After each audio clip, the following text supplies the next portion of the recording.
السلام علیکم، S M news کے ساتھ میں ہوں احمد ندیم۔ خبروں کا سلسلہ بڑھاتے ہوئے خبر شامل کرتے ہیں ننگانہ صاحب سے۔ ننگانہ صاحب میں بھی چہلم اربعین حسینی انتہائی عقیدت اور احترام کے ساتھ منایا جا رہا ہے۔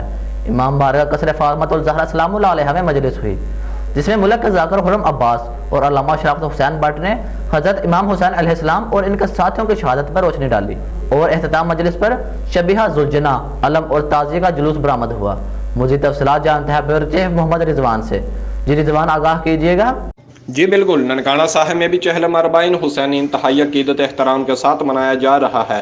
امام بارگاہ قصر فاطمۃ الزہرا سلام اللہ علیہا میں مجلس ہوئی، جس میں ملک کے ذاکر خرم عباس اور علامہ شرافت حسین بٹ نے حضرت امام حسین علیہ السلام اور ان کے ساتھیوں کی شہادت پر روشنی ڈالی، اور اختتام مجلس پر شبیہہ ذوالجناح علم اور تعزیہ کا جلوس برآمد ہوا۔ جلوس میں ہزاروں عزادار شریک ہیں۔ عزادار جلوس میں سینہ کوبی، زنجیر زنی اور مرثیہ خوانی کر رہے ہیں۔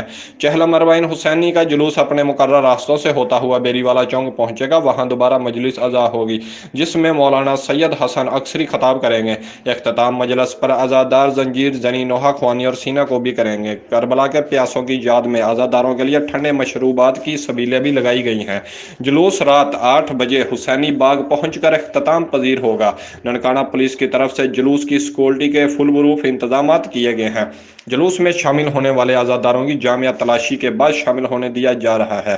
جلوس کے راستوں میں آنے والی تمام عمارتوں پر سنائپر تعینات کیے گئے ہیں۔ جلوس میں محکمہ صحت، ریسکیو 112 اور ٹریفک پولیس کے اہلکاروں بھی ڈیوٹی کے فرائض سر انجام دے رہے ہیں۔